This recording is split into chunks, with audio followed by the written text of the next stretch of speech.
Good morning friends, स्वागत है आपका ब्लू आईएएस में। फ्रेंड्स, हम आज छठी वीडियोस लेकर के आए हैं मेंस आंसर राइटिंग के तहत। जो बच्चे आंसर लिख रहे हैं उनको बहुत बहुत धन्यवाद। आपने अच्छा इनिशिएटिव लिया है और अच्छा प्रैक्टिस आप कर भी रहे हैं। चलो, आज की जो सेशन है मैं उसके बारे में आपके बात कर लूँ। आज का सेशन फ्रेंड्स दो पार्ट्स में डिस्ट्रीब्यूटेड है। सेशन 1 में हम आज जो बात करेंगे वो यह बात करेंगे जो मैंने आपको 22 अप्रैल को जो क्वेश्चंस दिए थे उसके सिनॉप्सिस की बात करेंगे, उसके आंसर राइटिंग की बात करेंगे, उसमें आंसर में क्या लिखना था उसको हम आपके साथ डिस्कस करेंगे।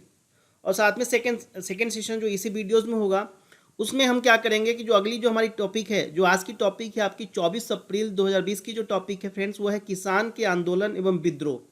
जो किसान आंदोलन आप देखते हो, मॉडर्न इंडिया में पढ़ते हो, जो किसानों के द्वारा जो विद्रोह किया गया, उस विद्रोह के क्या नेचर थे, उस विद्रोह में कौन कौन से एलिमेंट्स इन्वॉल्व है, वो उस जो किसान विद्रोह हुआ है उसका हम लोग कोशिश करेंगे उसको खोजने का, उसके रीज़न को खोजने का, उसके कारण को खोजने का। और साथ में मैं आपको ये भी बताऊंगा कि जो प्रीलिम्स एग्जामिनेशन होगा नेक्स्ट ईयर, उसके लिए यदि आपको इस टॉपिक को डिकोड करना है तो किस तरह से आप उसके लिए टॉपिक को कवर करोगे। और साथ में जो किसान आंदोलन है या उसके विद्रोह जो हुए थे उससे रिलेटेड जो कंटेंट है वो आपको कहाँ से मिलेगा और कहाँ से आपको पढ़ना है। और साथ में क्या डायमेंशन, जब आप मेंस की प्रैक्टिस करते हो, मेंस का कंटेंट पढ़ाई करते हो ना, तो एक चीज़ ध्यान रखना कि उसमें हमें कोशिश करना है एक डायमेंशन। आपको मान लो दिल्ली से कोलकाता जानी है, तो दिल्ली से जब कोलकाता जाना है तो आपको तो एक रोड मैप तो पता होना चाहिए ना, ठीक है। तो उसी वही तरीका आप पढ़ाई में भी लगाइए। आपको पहले ये ऑब्जेक्टिव पता होना चाहिए कि हम ये चैप्टर क्यों पढ़ रहे हैं। और जब हम ऑब्जेक्टिव हमें पता हो गया कि हाँ चैप्टर का पर्पस ये है कि हम मेंस और प्रीलिम्स दोनों चीज़ों को लेकर के पढ़ रहे हैं, तो फिर मेंस के अकॉर्डिंग हम टॉपिक को कैसे निकालेंगे और प्रीलिम्स के अकॉर्डिंग उस टॉपिक को कैसे कवर करेंगे। तो चलिए मैं आज बता दूं कि हमारा जो टॉपिक है वो है किसानों के आंदोलन एवं विद्रोह को लेकर के।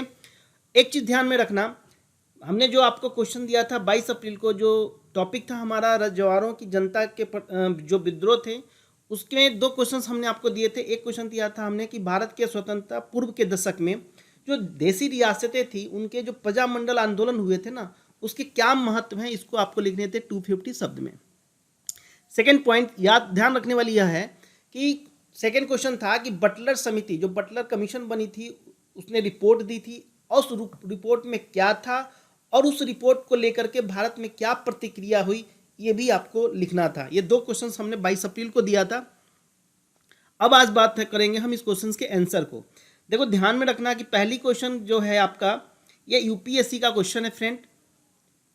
यूपीएससी का 1998 का क्वेश्चन है, 1998 का क्वेश्चन है। अब देखो इतना ओल्ड क्वेश्चन मैं क्यों लेके जा रहा हूँ, इसका भी यहाँ पे कुछ कारण है। आप आए दिन जो 2019 का देख लो क्वेश्चन, आप 2018 का क्वेश्चन देख लो, 2017 का क्वेश्चन देख लो, क्वेश्चन का जो लेवल है ना वो पहले की अपेक्षा थोड़ा सा एनालिसिस पार्ट पे इन्होंने ध्यान दिया। क्वेश्चन का पैटर्न अलग नहीं हुआ है। जो टेक्निकल जो स्टैटिक्स पेपर है ना, स्टैटिक पेपर में टॉपिक वही है लेकिन उसको पूछने का तरीका बदला है। समझे मेरी बात को, क्योंकि जब आप कृषक आंदोलन पढ़ेंगे तो या आप जब मान लो रजवाड़ों के प्रति जो विद्रोह होता है उसको पढ़ेंगे तो वो चीज़ें चेंज थोड़े ना होगी, उस पर क्वेश्चंस बनने का तरीका चेंज होगा, क्वेश्चन बनने का पैटर्न चेंज होगा। तो हम लोग कोशिश यही करते हैं, मैं अपने इस चैनल्स के थ्रू मैं वही क्वेश्चंस को टैकल करता हूं जो यूपीएससी के एग्जामिनेशन में आ चुके हैं या स्टेट पीसीएस कमीशन में आएंगे। इस तरह को क्वेश्चंस को हमने ध्यान में रख करके क्वेश्चंस डिजाइन करते हैं। हम कुछ भी क्वेश्चन अपने अकॉर्डिंग आपको प्रोवाइड नहीं करते हैं ताकि आपको ये पता चले जब क्वेश्चन आप सोल्व कर रहे हो तो आपको ये लगे कि हाँ हम यूपीएससी के पेपर्स को पढ़ रहे हैं। क्योंकि हमने पहले ही आपको फर्स्ट वीडियो में भी बताया था कि हम जो टॉपिक स्टार्ट किए हैं वो बेसिक से एडवांस जा रहा है, ठीक है। पहले छोटे छोटे क्वेश्चंस को ले रहे हैं और फिर उसको लेकर के हम 2019 तक आ जाएंगे, ठीक है। तो ध्यान में ये रखना है आपको। और जो फ्रेंड्स पहली बार इस वीडियोस को देख रहे हैं मैं उनको बोलूँगा कि चैनल को आप सब्सक्राइब कर लीजिए ताकि जो भी हम एनालिसिस की वीडियोस अपलोड करें या यूपीएससी के मेंस के रिलेटेड या प्रीलिम्स के रिलेटेड जो वीडियोस हम कंटेंट वीडियोस अपलोड करते हैं उसके नोटिफिकेशंस आपको मिल जाएं। और आप देखिएगा, आप खुद भी वीडियो को जाके सर्च कीजिए और देखिए, आपको रियली में कुछ ना कुछ बेनिफिशियल लगेंगे आपको। और इसके पहले भी मैंने 5 वीडियोस ऑलरेडी अपलोड कर चुका है। तो आप एक काम करेंगे कि जो फ्रेंड्स फर्स्ट टाइम देख रहे हैं इस वीडियो को, वो क्या करेंगे, हमारे यूट्यूब चैनल्स पे जाएंगे और प्लेलिस्ट में जाकर के आप मेंस जनरल आंसर राइटिंग का देखेंगे तो उसमें ऑलरेडी 5 वीडियोस आपको अपलोडेड है, तो आप वहाँ से जाके देख सकते हैं। साथ में मैं आई बटन में भी कुछ लिंक दे दूंगा और एंड स्क्रीन में आपको लिंक मिल जाएगा जहाँ से भी आप इसको एक्सेस कर सकते हो।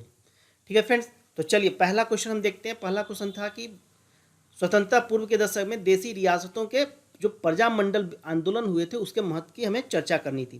देखो एक बात यहाँ ध्यान रखना कि जो ब्रिटिश भारत है ना, थोड़ा थोड़ा आपको पॉइंट ध्यान में रहे। देखो ब्रिटिश भारत जो था फ्रेंड्स, यदि मैं ब्रिटिश इंडिया की बात करूं, ठीक है, तो ब्रिटिश इंडिया में देखोगे कि जो भारतीय राष्ट्रीय आंदोलन है ना, इंडियन नेशनल मूवमेंट की मैं बात करूं, तो उसका जो प्रसार है, ठीक है, वो जो लोकतंत्र को लेकर के, नागरिक अधिकारों को लेकर के या उत्तरदायी शासन प्रणाली के प्रति जो उनकी चेतना बढ़ती थी, जो राजनीतिक चेतना को लेकर के बढ़ती थी, इन सब चीज़ों से ना देशी रियासतें की जो जनता थी ना वो भी काफ़ी प्रभावित हुए। मेरी बात समझ रहे हैं मैं क्या कह रहा हूँ? मैं कह रहा हूँ कि जो भारतीय राष्ट्रीय आंदोलन था उसके प्रसार को लेकर के, ठीक है, उसके द्वारा किए जा रहे नागरिक अधिकारों की मांग को लेकर के या उत्तरदायी शासन प्रणाली की मांग को लेकर के, जो जिस तरह से राजनीतिक चेतना बढ़ रही थी लोगों में, उससे कहीं ना कहीं जो देशी रियासतों के जो जनता थे ना वो भी अछूते नहीं रहे, वो भी उससे बोलते हैं ना प्रभावित हुए हैं। ठीक है, देखते हो जैसे आप देख लो, मान लो बड़ौदा की मैं बात करूं, अब बड़ौदा को देख लो, बड़ौदा को देखोगे, बड़ौदा का जो देशी रियासत में देखोगे कि 1920 के आसपास, ठीक है, 1920 के आसपास स्टेट पीपल कॉन्फ्रेंस की गठन की जाती है, स्टेट पीपल कॉन्फ्रेंस, देखोगे कॉन्फ्रेंस का गठन किया जाता है। उसके बाद जो जितने भी जो बड़ी बड़ी देशी रियासतें थी ना, उनमें भी इस तरह के संगठन की स्थापना होती है। यहाँ एक ध्यान रखना है कि यही संगठन जो थे वो प्रजामंडल आंदोलन के नाम से प्रचलित। प्रजामंडल कोई अलग से नहीं था, ये जो स्टेट पीपल कॉन्फ्रेंस टाइप की जो संस्थाएं का गठन हुआ था बड़ौदा में या बहुत और बड़े बड़े स्टेट्स थे, तो उनमें जो ये गठन की प्रक्रिया चली, इसी को कहा जाता है कि प्रजामंडल आंदोलन। ठीक है, धीरे धीरे आप देखते हो क्या कि जो इन रियासतों में एक राजनीतिक जो चेतना है ना वो काफ़ी मुखर होती है, मतलब डिमांड होने लगता है जनता के द्वारा। दूसरी बात कि जो रियासतों के अंदर, ठीक है, रियासतों के अंदर या रियासतों के बाहर, ध्यान दीजिएगा कि रियासतों के अंदर या रियासतों के बाहर कई बार देखोगे कि राजनीतिक सम्मेलनों का आयोजन किया जाता है। और इन सम्मेलनों में खास करके ध्यान देने वाली बात यह है कि रियासतों में उत्तरदायी सरकार की स्थापना, साथ ही जनता के राजनीतिक अधिकारों की प्राप्ति की बात करता है, बेगार प्रथा के उन्मूलन की बात करता है, जो मनमानी लगान वसूलते थे जमींदार देशी रियासत के राजाएं, उसके खिलाफ उन मुद्दों को लेकर के, उन मुद्दों पर जो को लेकर के जनता के बीच में एक राजनीतिक चेतना आती है। ठीक है, और देखोगे कि जो प्रजामंडल आंदोलन है उससे वो क्या होते हैं, वो जुड़ने लगते हैं। ठीक है, तो रियासतों में यह आंदोलन क्या होता है, अब धीरे धीरे सफल होने लगता है। इसकी सफलता में देखोगे फ्रेंड्स कि इसकी सफलता में जो भारतीय जनमानस में जो आंदोलन था उसके महत्व को स्थापित करता है, और साथ में अब देखोगे कि भारतीय जनमानस में जो आंदोलन का जो महत्व है ना उसको स्थापित किया, और साथ में पूरे भारत में एक राष्ट्रीयता के सूत्र में बांधने की कोशिश किया, सूत्र में पिरोने की कोशिश किया। जन आंदोलन का महत्व समझाने में, ये जन आंदोलन था, इसका जो महत्व था उसको समझाने में देखोगे उद्योग का, शिक्षा का, संस्कृति का, साहित्य का, ठीक है, बहुत बड़ा योगदान रहा। और साथ में आपको ध्यान में ये भी आके रखना है कि जो क्रांतिकारी विचारधारा के विकास में भी महत्वपूर्ण भूमिका अदा करता है। तो इस तरह से आप देखते हो कि प्रजामंडल आंदोलन जो था उसका किस तरह से प्रभाव पड़ता है राष्ट्रीय आंदोलन में। ये चीज़ की मैंने आपको सामने बात की है। जो आप हमारा क्वेश्चन था कि भारत में, क्वेश्चन यह था कि ना कि भारत में आपका जो देशी रियासतें थी उसमें जो प्रजामंडल आंदोलन हुए उसका क्या महत्व था, इसी को बात करनी थी। मोटा मोटी मैंने आपको नटसेल में यही बताने की कोशिश किया है कि जो प्रजामंडल आंदोलन था, जो पूरे भारत में जो आंदोलन चल रहे थे, कांग्रेस के द्वारा जो आंदोलन चलाए जा रहे थे, तो उससे कहीं ना कहीं वो भी अछूते नहीं रहे, उन पे भी वो प्रभावित किया।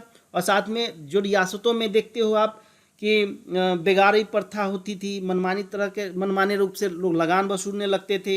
इन मुद्दों को भी लेकर के जो रियासतों की जनता थी उन्होंने बगावत किया, उन्होंने डिमांड की, तो इस तरह से आप देखते हो कि एक तरह से जो एक अनछुआ हमारा जनता था, जो रियासतों की जनता थी, वो किसी न किसी रूप से नेशनल मूवमेंट में पार्टिसिपेट नहीं कर पाती थी। कुछ करते थे, कुछ लोगों पे ज़्यादा रिस्ट्रिक्शंस होता था, तो उस केस में क्या देखोगे कि वहाँ भी धीरे धीरे बगावत की सुर उठने लगती हैं। तो ये क्वेश्चन का जवाब था फ्रेंड्स, जिसको आपको लिखना था। सेकेंड जो क्वेश्चन है हमारा, वो क्वेश्चन था कि जो बटलर समिति थी, ध्यान में देने वाली बात यह है कि बटलर समिति को, अब यहाँ पे प्रीलिम्स में भी क्वेश्चन आया था यूपीएससी के 2018 के क्वेश्चन उठा के देखोगे, उसमें बटलर समिति को पूछा था। तो देखो बटलर समिति क्या, ये जो क्वेश्चन है फ्रेंड, ये क्वेश्चन है 2002 का, 2002 का यूपीएससी का ये क्वेश्चन है 2002 का। इस क्वेश्चन को आपको इस क्वेश्चन के जवाब आपको लिखने थे। जो बटलर समिति है उसकी रिपोर्ट क्या थी, तो मैं आपको एक बात बता दूं कि आपको पता होगा कि मॉन्टेग्यू चेम्सफोर्ड की सिफारिशों के आधार पर देखते हो तुम कि 18 फरवरी के आसपास, लगभग 18 फरवरी 1921, हाँ 1921 का एक नरेंद्र मंडल का गठन होता है। ठीक है, नरेंद्र मंडल का गठन होता है एक परामर्शदात्री संस्था के रूप में, मतलब उसको एक क्या होता है, सजेशन देना होता है। ठीक है, नरेंद्र मंडल की स्थापना से यह सिद्ध हो गया था कि जो राजा थे, ठीक है, जो राजा थे, जो रियासतों के जो राजा हुआ करते थे, उनके अलग रहने के दिन अब भाई समाप्त है, एंडिंग मतलब होने वाली है। ठीक है, हुआ क्या कि जो अनेक जो राजा हुआ करते थे, उस स्वतंत्रता का पूरा लाभ उठाने के लिए उन्होंने एक नीति की, उनको एक नीति मिला जिसको बोलते हैं अहस्तक्षेप की नीति से मिली थी। यही मिला था ना स्वतंत्रता के। आप देखते हो हस्तक्षेप की नीति बनती है 1858 के विद्रोह के बाद, 1857 के विद्रोह के बाद 1858 का जो एक्ट आता है। अब मैं आपको एक बात बता दूं कि उसमें क्या होता था कि वे अपने जो उनकी आंतरिक मामला होता था उसमें पूर्णतः स्वतंत्र रहकर वो कार्य करना चाहते थे, क्योंकि आंतरिक मामलों में उन्होंने क्या किया कि किसी न किसी रेजिडेंस को वहाँ पे बैठा देता था कि आंतरिक मामले में आप रहिए, और आपका बाहरी जो मामला होगा उसमें आपको करने के लिए आपको ब्रिटिश के द्वारा जो अपॉइंट सार्जेंट किए गए हैं उससे सलाह मशवरा करना होता था। तो होता ये था कि जो आंतरिक मामले थे ना, उसमें वो पूर्णतः स्वतंत्र रहकर कार्य करना चाहते थे। ऐसी स्थिति में देखोगे कि वे कभी संतुष्ट नहीं हो सकते थे। क्यों? क्योंकि जिसमें सर्वोच्चता अस्पष्ट थी, क्लियर डिफाइंड नहीं था, अनक्लियर था, अपरिभाषित था, अनडिफिनेशन किया हुआ था, और वे सर्वोच्च सत्ता जो थी वो अनेक मामलों में अपने विवेक के अनुसार हस्तक्षेप करती रहती थी। ध्यान में बात, मतलब कहते हैं ना कि बोलते हैं ना कि राष्ट्रपति को, राज्यपाल को एक अपनी विवेकानुसार शक्ति प्रदान की जाती है। जो फ्यूचर में जो आईएएस बनेंगे उनको तो विवेका अनुसार शक्ति तो मिलती है ना, कि आपको कोई सिचुएशन है उसमें आपको डिसीजन लेना है, तो आप अपने विवेक के अनुसार, आपके विवेक पे छोड़ दिया गया। तो यहाँ पे तो दिक्कत हो सकती है ना कि विवेक के अनुसार अब आप क्या समझते हो उसके अकॉर्डिंग आप डिसीजन लेते हो। तो वही चीज़ यहाँ पे थी कि उसमें कहा गया कि ये जो आंतरिक मामले होते थे ना, उसकी जो पूर्ण रूप से तो स्वतंत्र रहकर कार्य करना चाहते थे, लेकिन वैसी स्थिति में वो कभी वो संतुष्ट नहीं हो सकते थे। क्यों? क्योंकि जिसमें जो सर्वोच्चता है वो अस्पष्ट है, और साथ में क्या है, वो अपरिभाषित भी है, मतलब क्लियर डिफाइंड भी नहीं है। ठीक है, तो सर्वोच्च सत्ता अनेक मामलों में अपने विवेक के अनुसार हस्तक्षेप करती रहती।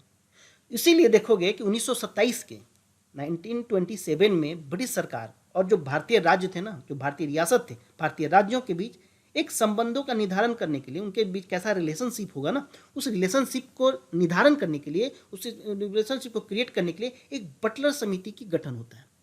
Are you getting my point? मैं क्या बोल रहा हूँ, बटलर समिति का बात है 1927 में देखोगे ब्रिटिश सरकार और भारतीय राज्यों के बीच में जो संबंध होते हैं उसके निर्धारण करने के लिए बटलर समिति का गठन होता है। समिति ने अपने सिफारिशों में क्लियर मेंशन किया, स्पष्ट रूप से कहा कि सर्वश्रेष्ठता सर्वश्रेष्ठ रहनी चाहिए, मतलब कि बदलती हुई परिस्थितियों के अनुसार इसे अपना कर्तव्य निभाना चाहिए। देखोगे कि देसी राज्य जो थे, देसी राज्यों की जो परिषद बनाने की योजना को उन्होंने रद्द करने की सिफारिश की इस समिति ने। समिति द्वारा किसी राज्य के प्रशासन में हस्तक्षेप करने का अधिकार वायसराय के पास सुरक्षित रखने की बात कही। देसी रियासतों और ब्रिटिश भारत में होने वाले जो मतभेद होते थे उसको सुलझाने के लिए उन्होंने समितियां गठित करने की सिफारिश भी समिति ने की। समिति ने कहा कि जो देसी राजा हैं उनकी सहमति के बिना ब्रिटिश सरकार और देशी राज्यों के संबंध किसी ऐसे भारतीय सरकार को हस्तांतरित नहीं किए जाएंगे जो व्यवस्थापिका के प्रति उत्तरदायी हो।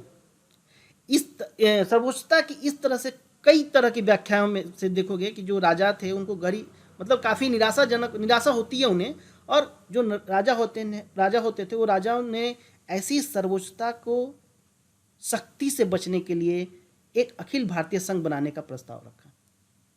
और आप मेरी बात समझ रहे होंगे कि बटलर समिति का रिपोर्ट क्या थी, और इसकी प्रतिक्रिया के रूप में ये जो लास्ट लाइन में बोल रहा हूँ कि होता क्या है कि ऐसी सर्वोच्चता को सख्ती से बचने के लिए उन्होंने क्या किया, एक तरह से एक अखिल भारतीय संघ बनाने के प्रस्ताव दिया। इसका मतलब धीरे धीरे वो क्या होते हैं, वो कांग्रेस से अटैच होते चले जाते हैं। तो ये कहानी थी बटलर समिति का रिपोर्ट का, और इस रिपोर्ट के बाद में भारत में क्या प्रतिक्रिया हुई उसकी बात। Are you getting my point? थोड़ा मैंने जल्दी बोला है क्योंकि वीडियो थोड़ी लंबी हो जा रही है, और मैं कोशिश कर रहा हूँ फ्रेंड्स कि इस वीडियो के मैं जो डिस्कस आपके साथ करूँ उसमें कुछ ना प्रीलिम्स के पॉइंट भी लेके चलो, क्योंकि जब आप पढ़ो ना तो इंटरेस्ट लगता है, और इंटरेस्ट लगेगा ना तो फिर क्या प्रीलिम्स क्या मेंस, आखिर में डेस्टिनेशन तो एग्ज़ाम क्वालिफाई करना है। ठीक है, तो यहाँ तो है नहीं कि हाँ प्रीलिम्स क्वालिफाई करना है, मेंस क्वालिफाई है। जो फाइनली रिजल्ट है, जो फाइनली जो आउटपुट है, नेम होना चाहिए उस हॉली पीडीएफ में। ठीक है, जो पवित्र पीडीएफ है जिसकी कल्पना सब लोग करते हैं उसमें नाम होना चाहिए। तो उसके मतलब है कि मैं जब पढ़ाऊँ आपको, मेरा टारगेट यही होता है कि जब भी मैं चीज़ों को बताऊँ तो मैं कोशिश करता हूँ कि मैं आपको पूरा होलिस्टिक वे में बताऊँ, ताकि आप एक वीडियो देख करके प्रीलिम्स के क्वेश्चन आए आप वो कर लो, आपको मेंस के क्वेश्चन आए वो आप कर लो। ठीक है, चलिए तो आज का सेशन हम देखते हैं। अगला जो सेक्शन है फ्रेंड, हमने कहा था कि सेशन में 2 सेशन में हम बात करेंगे। पहला ये टॉपिक था हमारा कि जो सेशन है, हमने पिछले 22 अप्रैल को जो क्वेश्चंस आपको दिए थे उस क्वेश्चन का जवाब मैंने आपके साथ डिस्कस किया, और इसके कमेंट आप मुझे बताइएगा। आप टेलीग्राम चैनल्स पे भी बता सकते हो, यहाँ कमेंट सेक्शन में भी बताना कि आपको आंसर कैसा लगा या आपको आंसर की एनालिसिस कैसी लगी, इसके बारे में ज़रूर बताना। क्योंकि देखो आप लोग कमेंट करते हैं, आप लोग लाइक करते हैं, तो मुझे भी एक मोटिवेशन मिलता है, और मैं मेरी अंदर से भी इच्छा होती है कि मैं और बेस्ट से बेस्ट वीडियो बना के आप लोगों को दूँ। तो चलिए आज के देखते हैं सेकंड सेशन जो हमारा है 24 अप्रैल का आज का, और आज के टॉपिक की मैं बात करूंगा किसान के आंदोलन को लेकर के, उनके विद्रोह को लेकर के, और साथ में इस टॉपिक को मैं कवर करने की कोशिश करूंगा प्रीलिम्स पॉइंट ऑफ व्यू से और मेंस पॉइंट ऑफ व्यू से भी। ठीक है, आज की टॉपिक मैं शुरू करने से पहले मैं एक कोटेशन यहाँ पे दूंगा फ्रेंड्स। आज का कोट है, इस कोट को आप जब ऐसे लिखो तो वहाँ पे भी आप कोट को यूज़ कर सकते हो। स्वामी सहजानंद सरस्वती की फोटो लगी है एक तरफ, और एक तरफ आपको दिख रहे होंगे हमारे भगत सिंह जी। देखो किसान आंदोलन से में देखोगे कि जो स्वामी सहजानंद सरस्वती, उनका एक कमेंट है कि धार्मिक पोशाकें, ठीक है, धार्मिक पोशाकें दीर्घकाल से देश का शोषण करती रही हैं। ठीक है, अब वे किसानों के लाभ के लिए इन पोशाकों का इस्तेमाल करेंगे। बहुत गहरी लाइन है, ध्यान से पढ़िए इस लाइन को। धार्मिक पोशाकें दीर्घकाल से देश का शोषण करती रही हैं, लेकिन अब वे किसानों के लाभ के लिए इन पोशाकों का इस्तेमाल करेंगे। ठीक है, और मैं चाहूँगा कि इस लाइन का मतलब यदि आपको समझ में आता है तो आप कमेंट सेक्शन में जरूर बताएं कि इस लाइन से आप क्या समझें। सेकेंड आप कोट देखते हैं भगत सिंह जी का। भगत सिंह ने कहा था कि किसानों को केवल विदेशी शासन ही नहीं बल्कि जमींदारों और पूंजीपतियों के जो जुए से भी स्वयं को मुक्त कराना होगा। जो आज का कोई टॉपिक देखते हैं फ्रेंड्स, आज की टॉपिक की जो मैं बात करूँ वो टॉपिक है हमारा कृषक विद्रोह आंदोलन की मैं बात करूं। इस टॉपिक को मैंने डिस्ट्रीब्यूट किया है कैसे कैसे। इस टॉपिक को आप यहाँ पे दिख रहा होगा आपको कि मैंने टॉपिक को डायमेंशन फाइंड आउट करने की कोशिश की है।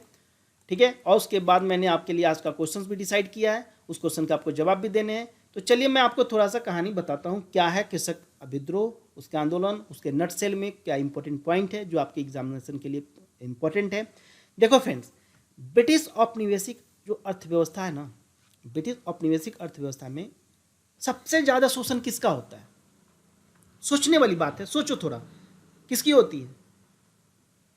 किसानों का। किसानों का शोषण होता है। क्यों? क्योंकि जो उस समय का जो भारतीय अर्थव्यवस्था है, आप देखते हो कि जो उस समय की जो भारतीय अर्थव्यवस्था होती है, तो भारतीय अर्थव्यवस्था में सबसे बड़ा स्रोत क्या होता है? भू राजस्व ना। नहीं समझ में आई बात? ब्रिटिश औपनिवेशिक का जब आप पढ़ते हो मॉडर्न इंडिया की बुक, आप चाहे आपने बिपिन चंद्रा की बुक पढ़ी होगी या आपने देखा होगा जो आपके राजीव अहिर जी की बुक है, स्पेक्ट्रम की बुक है, वो आपने देखा होगा, तो देखोगे कि जो सर्वाधिक शोषण बेचारे किसान का ही होता था। क्यों? जमींदार तो बेचारे का शोषण करता ही था, अंग्रेज भी शोषण करते थे। पूंजीपति वर्ग से पैसे लेकर के खेती करता था तो लगान के रूप में अंग्रेज ले जाते थे, और कर्ज न चुका पाने के कारण पूंजीपति उनका खेत हड़प लेते थे। तो चारों तरफ से बेचारा किसान ही जाता था। ठीक है। और देखते हो कि जो ब्रिटिश थे उन्होंने रैयतवारी लाई, महालवारी लाई, जो जमींदारी व्यवस्थाएं लाए। भाई देखने से तो ये ना नाम से ही खाली अलग है, लेकिन इनका चरित्र देखोगे तो एक ही था। क्या था चरित्र? किसानों को शोषण करना। ठीक है। कृषि का वाणिज्यीकरण करते, कॉमर्शियलाइजेशन करते हैं, बार बार अकाल आता है, और जो प्रशासनिक उनकी जो लूप फॉल्स है, ये सब का कारण ना ये किसान बेचारे विद्रोही बन जाते हैं।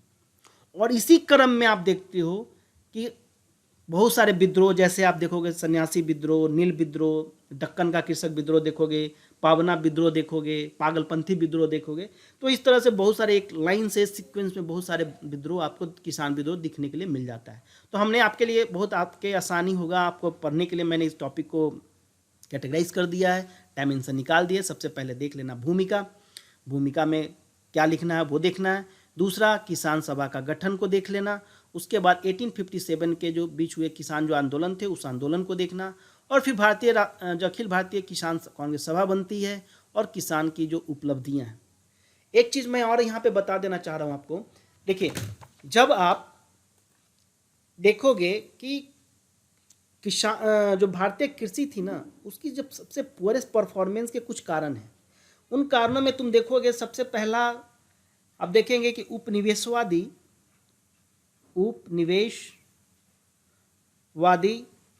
आर्थिक नीतियां। ठीक, जो उपनिवेशवादी आर्थिक नीतियां थी वो। दूसरा आप देखते हो कि जो भारतीय हस्तशिल्प है ना, हस्तशिल्प, उसका डिग्रेडेशन। ठीक है, भारतीय हस्तशिल्प है क्योंकि कारीगरी करते थे लोग, अब उसको ही उन्होंने चौपट कर दिया अंग्रेजों ने। तीसरा उसका देखते हो जो इनकी जो नए नए देखोगे भू राजस्व व्यवस्था लाते हैं, और ये इसलिए नहीं लाते हैं कि बेचारे किसान को फायदा हो, ये अपना लगान जितना मैक्सिमम लगान ये ले सके। भू राजस्व व्यवस्था को देखते हो, और इनकी जो प्रशासनिक और न्यायिक व्यवस्था थी ये भी किसी न किसी रूप से किसानों की स्थिति को दयनीय करने में एक महत्वपूर्ण योगदान देता है। और इन्हीं सब चीज़ों को ध्यान में रख करके आप इस टॉपिक को पढ़िएगा। और मैंने आपके लिए, आपके आसानी के लिए कि आपको ज़्यादा दिमाग ना लगाना पड़े, मैंने इस टॉपिक को कैटेगराइज किया है, जिसको मैं आगे आपके साथ अभी डिस्कस कर लेता हूँ। बाकी आप इसको पढ़िएगा, और कहीं यदि कुछ डाउट होते हैं तो आप मुझसे पूछ सकते हो। तो देखिए आगे क्या मैंने किया है। जब भूमिका पढ़ोगे, मान लो बुक्स में भूमिका निकालने की कोशिश करोगे, तो भूमिका में देख लेना ब्रिटिश सरकार की जो औपनिवेशिक नीतियाँ थी उसके परिणाम देखो, क्या क्या परिणाम हुए। दूसरा देखोगे कि भारत से इंग्लैंड की ओर जो धन की निकासी होती है उसके इन्फॉर्मेशन को देख लो। फिर भारतीय बाज़ारों में ब्रिटेन के जो बने माल के आ जाने से क्या होता है, भारतीय हथकरघा को देखोगे या हस्तशिल्प उद्योग को देखोगे ना, वो काफ़ी डिक्लाइन हो जाता है, बहुत नीचे चला जाता है, जिसके कारण क्या होता है कि कृषि पर दबाव बढ़ जाता है। अब भाई जो लोग मूर्ति बनाने में लगे हुए हैं, कारीगरी करने में लगे हुए हैं, हस्तकरघा उद्योग में लगे हुए हैं, हस्तशिल्प उद्योग में लगे हुए हैं, जब उनका तुम ये बिजनेस ख़त्म कर दोगे तो कहाँ जाएगा वजन? वो तो प्रेशर तो अंत में कृषि पे ही जाएगा। और कृषि की स्थिति इतनी बुरी है कि वहाँ पे राजनीतिक कारण जो जमींदार हैं वो लूट रहे हैं, जो पूंजीपति वर्ग हैं वो लूट रहे हैं। पूंजीपति वर्ग कहने का मतलब यहाँ पे वो उन साहूकारों से है जो पैसे देते थे किसानों को खेती करने के लिए, मैं उनकी बात कर रहा हूँ। ठीक है, अब टाटा बिरला वहाँ पूंजीपति मत ले लेना। उसके बाद आप किसान फिर देखोगे कि कैसे उस सब चीज़ों के कारण क्या होता है, इस सब किसान लोग क्या करते हैं, विद्रोह करने लगते हैं। तो फिर जाके किसान सभा का गठन देखोगे कि होम रूल लीग जो होती है वो गांव के लेवल तक बढ़ती है, जिसके गतिविधियों के कारण देखोगे कि उत्तर प्रदेश में किसान सभाओं का गठन होता है। अब बात होती है कि अब यहाँ से कुछ पॉइंट तुम प्रीलिम्स के लिए भी निकाल सकते हो। क्या निकाल सकते हो? जैसे 1918 में गौरी शंकर मिश्र और इंद्र नारायण द्विवेदी जी उत्तर प्रदेश में किसान सभा का गठन करता है। उसमें कुछ कंट्रीब्यूशन बाबा रामचंद्र का होता है, झिंगुरी सिंह, दुर्गपाल आदि के भी योगदान होते हैं। तो इन चीज़ों को यहाँ से कवर कर लो। उसके बाद अगला टॉपिक में मैंने इसको क्या किया है कि थोड़ा डिस्ट्रीब्यूट किया, जैसे 1857 से 1930 के बीच में, 1857 से 1930 के बीच में देखोगे जो किसान आंदोलन हुए, उसमें से देखो यूपीएससी का ना जनरली क्वेश्चन का भी तुम देखोगे ना, तो यूपीएससी क्या कर रही है ना कि क्रोनोलॉजिकल ऑर्डर में पूछ ले रही है। जैसे मान लो कोई संस्था का नाम दे दिया, कोई आंदोलन दे दिया, बोला कि इसको क्रोनोलॉजिकल ऑर्डर में बताइए कौन पहले हुआ है, या हो सकता है पूछे कौन सबसे लेटेस्ट हुआ है। समझो बात को। तो ऐसे करके थ्योरी जब पढ़ोगे तो इस तरह से पॉइंट आप ड्राइव करने की कोशिश करो। जैसे नील आंदोलन हो गया, इंडिगो मूवमेंट बंगाल में होता है, हरिश्चंद्र मुखर्जी होते हैं, उन्होंने हिंदू पैट्रियट करके वो न्यूज़पेपर में भी लिखते हैं। नील दर्पण हो गया दीनबंधु मित्रा का। फिर पवना विद्रोह देखोगे 1873-76 के आसपास बंगाल में, उसमें केशव चंद्र सेन होते हैं, बंगाल टेनेसी एक्ट बनता है, ठीक है, 1885 में। वहीं पे देखोगे कि इस पावना विद्रोह को बंकिम चंद्र चटर्जी भी इसको सपोर्ट करते हैं, आरसी दत्त भी सपोर्ट करते हैं, सुरेंद्र नाथ बनर्जी भी सपोर्ट करते हैं। वहीं पे फिर बनता है इंडियन एसोसिएशन। इंडियन एसोसिएशन में देखोगे एस एन बनर्जी होते हैं, जुड़े हुए उससे होते हैं, आनंद मोहन बोस भी जुड़े हुए होते हैं इंडियन एसोसिएशन से। फिर देखोगे 1875 के आसपास दक्कन विद्रोह होता है। दक्कन विद्रोह का मेन कारण क्या होता है? रैयतवाड़ी सेटलमेंट ही तो होता है ना। ये कहाँ होता है? तो भाई तो पश्चिम भारत में, ठीक है। फिर उसी में देखोगे कि पुनः सार्वजनिक सभा बनती है जिसमें जस्टिस राणा डे होते हैं। फिर रामोसी पीजेंट फोर्स बनती है वासुदेव बलवंत फड़के के नेतृत्व में। वहीं उत्तर प्रदेश में आपको एका आंदोलन दिखेगा। मोपला विद्रोह आपको 1921 में दिखेगा। बारदोली सत्याग्रह आपको 1926 में दिखेगा। तो इन सब के बारे में डिटेल एक बार विपिन चंद्रा की बुक से पढ़ लीजिए आप, या स्पेक्ट्रम की जो राजीव अहिर की बुक आती है आप वहाँ से पढ़ सकते हो। तो ये मैंने कोशिश किया है कि 1857 से 1930 को ले लो या 1940 तक कर ले लो। उसके बाद भी आपको दिखेगा स्वतंत्रता के प्राप्ति के बाद भी आपको बहुत सारा तेलंगाना आंदोलन भी दिखेगा। तो इस तरह से आप कुछ कुछ पॉइंट्स यहाँ पे कवर कर सकते हो ताकि आपका एक ओवरव्यू क्रिएट हो सके। तो इसी तरह से आप इसको बांट लीजिएगा। जैसे अखिल भारतीय किसान सभा, फिर कांग्रेसी सरकार के अंतर्गत भी बहुत सारे किसान आंदोलन हुए हैं कांग्रेसी सरकार के अंतर्गत, वो भी देख लो। और साथ में ये भी देखना जब पेपर आप मटेरियल पढ़ोगे उसमें देखना कि किसान आंदोलन की उपलब्धियाँ क्या क्या थी, क्या कुछ आउटकम आया भी या नहीं आया। इस तरह से हेडिंग बना के इस टॉपिक को आप पढ़ सकते हैं। उसके बाद देखना कि जो द्वितीय विश्व युद्ध होता है उसके बाद देखोगे कैसे किसान आंदोलन का एक तुम्हारा मूवमेंट दिखेगा। जैसे तेभागा आंदोलन तुमको दिखेगा, तेलंगाना आंदोलन दिखेगा। अब मान लो यूपीएससी तुम्हें यहाँ पे पूछ दे पावना विद्रोह, ठीक है, पावना विद्रोह पूछ दे, एका मूवमेंट पूछ दे, फिर उसके बाद बोल दे तेभागा आंदोलन, और कहे क्या कि इसको क्रोनोलॉजिकल ऑर्डर में बताओ कौन सबसे पहले हुआ। अब देखो तुम्हें ध्यान में आ जाएगा कि अरे तेभागा आंदोलन कब हुआ था? द्वितीय विश्व युद्ध के बाद हुआ था। तो तुम कहोगे कि नहीं ये तो लास्ट में ही आएगा भाई, ये तो पहले नहीं आएगा, ठीक है। तो इस तरह से उसके बाद देखोगे कुछ प्रांतीय किसान आंदोलन होता है। जैसे आप केरल में देखो, आंध्र प्रदेश में देखो, बिहार में देखो, पंजाब में देखो, ठीक है। आपको जो तीन कठिया प्रणाली आपको पढ़ना है ना, तीन कठिया प्रणाली आपने पढ़ा होगा, आप देखते होंगे कि महात्मा गांधी चंपारण जाते हैं, ठीक है। तो इस तरह राजकुमार शुक्ल वहाँ पर उनको इन्वाइट किया जाता है। तो इस तरह से आपको इस टॉपिक को कवर करना। देखो है तो टॉपिक बड़ा आसान लगता है, छोटा सा कृषक विद्रोह, अरे कृषक कितना क्लियर नहीं, लेकिन जब आप पढ़ते हो ना तो देखना टॉपिक लंबी है, बड़ी टॉपिक है, क्योंकि इतने सारे फैक्ट हैं यहाँ पे, और फैक्ट आपको प्रीलिम्स के लिए इंपॉर्टेंट हो जाएगा, और एनालिसिस पार्ट जो होगा वो मेंस के लिए इंपॉर्टेंट हो जाए आपका। तो मेरी बात समझ में आ रही है आपको, इस टॉपिक को कैसे कवर करना है। और देखिए इस टॉपिक में एक क्वेश्चन मैंने दिया है, ज़्यादा क्वेश्चन मैं नहीं दे रहा हूँ क्योंकि बहुत सारे बच्चों का मुझे पर्सनली मैसेज आ रहा है कि प्रीलिम्स हो जाने दीजिए, फिर उसके बाद आंसर राइटिंग का इनिशिएटिव चलाइएगा। मैंने बोले कोई नहीं, जो बच्चे तो 2021 में दे रहे हैं तो उनको तो अभी प्रीलिम्स देना नहीं है, तो मैं एक एक क्वेश्चन आपको बना करके दे रहा हूँ ताकि आप इसका आंसर लिख सके। बाकी प्रीलिम्स एग्जामिनेशन जब ओवर हो जाएगा तो हम एक फुल्ली लेकर के चलेंगे, पर डे 3-4 क्वेश्चन डिस्कस करेंगे, बहुत अच्छे से डिस्कस, जिस तरह से मैं अभी कर रहा हूँ इसी तरह से डिस्कस करेंगे। इस बात को आप ध्यान रखिएगा, ये मेरी कमिटमेंट है, मैं इसको बेस्ट से बेस्ट देने की कोशिश कर रहा हूँ। आज का जो क्वेश्चन है फ्रेंड, उस क्वेश्चन को आपको जवाब यह देना है कि 19वीं सदी के जो किसान आंदोलन थे, ठीक है, are you getting my point. 19वीं सदी के किसान आंदोलन के स्वरूप की समीक्षा कीजिए, समीक्षा प्रस्तुत कीजिए, और केवल कीजिए तो 150 शब्दों में, 150 शब्दों से ज़्यादा नहीं जाना है। देखो बहुत यूपीएससी का एग्ज़ाम और स्टेट पीसीएस का एग्ज़ाम बहुत ही बेसिक डिफरेंस है। यहाँ पे कम शब्दों में जितना अच्छा लिख सको, और यहाँ पे शब्द तो बढ़ते ही बढ़ते हैं, ठीक है। यहाँ पे डायरेक्ट क्वेश्चंस मिल जाएंगे एकदम सीधा सीधा, लेकिन जब यूपीएससी के पेपर देखोगे तो यहाँ पे एनालिसिस करने के लिए बोलेगा, या कोई कंटेम्परेरी सिचुएशंस है, समसामयिक कोई घटना है, उससे जोड़ करके क्वेश्चन पूछा जाएगा, जो 18, 19, 17, 16, 14, 15 के पेपरों में आपको दिखता है। और हम लोग आएंगे, क्योंकि मैंने बोला आपको कि मैं बेसिक टू एडवांस लेके चल रहा हूँ, क्योंकि मेरा टारगेट अभी जो नए बच्चे हैं जो प्रिपरेशन स्टार्ट किए हैं, या हो सकता है 1-2 साल से वो कर रहे हैं, उनके लिए मैं कह रहा हूँ, क्योंकि आपको मैंने बेसिक से एडवांस की तरफ किया है। ऐसा नहीं कि आपको मैंने एडवांस से बेसिक्स की तरफ लेके जा रहा हूँ। तो छोटे छोटे क्वेश्चन है, लेकिन मैंने क्वेश्चन किसको टारगेट किया, मैंने यूपीएससी के क्वेश्चन को टारगेट किया, ताकि आपको एक स्टैंडर्ड बना रहे। ठीक है फ्रेंड्स, तो इस सवाल का जवाब आप मुझे कमेंट सेक्शन में भी दे सकते हो, आप मेरे टेलीग्राम चैनल्स पे भी दे सकते हैं। अच्छा लगेगा आप लिखेंगे, गलत हो या सही कोई दिक्कत नहीं है, आप लिखिए। नहीं होता है मुझे शेयर मत कीजिए, आप अपने पास लिख करके रखिए। जब मैं वीडियो एनालिसिस कर दूं तो उसके बाद आप अपने क्वेश्चंस को, आपने जो आंसर लिखा है उसको आप मैच करा लो, देख लो कि आप उस डायरेक्शन में जा रहे हो या नहीं। क्योंकि मैं जो आंसर दे रहा हूँ this is the only one best answer, ऐसा नहीं है। ठीक है, ये मेरी सोच है, मैं इस आंसर को डिज़ाइन कर रहा हूँ, आप भी कुछ सोच सकते हो। लेकिन हाँ, एक नटसेल में एक जो उसका ऑब्जेक्टिव है, वो चाहे कोई भी आंसर लिखो, किसी भी तरह से स्टाइल में आंसर लिखो, लेकिन नट सेल में वो ऑब्जेक्टिव आना चाहिए जो क्वेश्चंस का डिमांड है। ठीक है फ्रेंड्स, तो ये वीडियो आज की सेशन रहा जो मैंने आपके साथ डिस्कस किया है, और मैंने पिछले जो 22 अप्रैल को क्वेश्चंस दिया था उसके आंसर्स को भी मैंने आपके साथ डिस्कस किया है। और मैं ये कहूँगा कि आप इसी तरह से बने रहिए और अपना प्यार देते रहिए।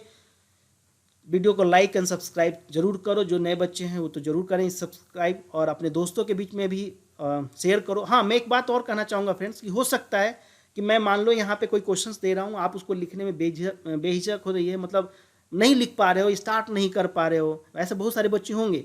तो आप एक काम करो, आप अपने ना दोस्त जो तुम्हारे हैं, जो भी फ्रेंड सर्किल में जो तुम्हें लगता है कि हाँ जिनका ड्रीम और तुम्हारा ड्रीम मैच कर रहा है, वैसे लोगों से दोस्ती ना हमेशा लेबल, कहते हैं ना लेबल हो ड्रीम का, ये नहीं कि थोड़ा कमज़ोर है तो ऐसा नहीं कि मैं उससे बात नहीं करेंगे, ऐसा नहीं।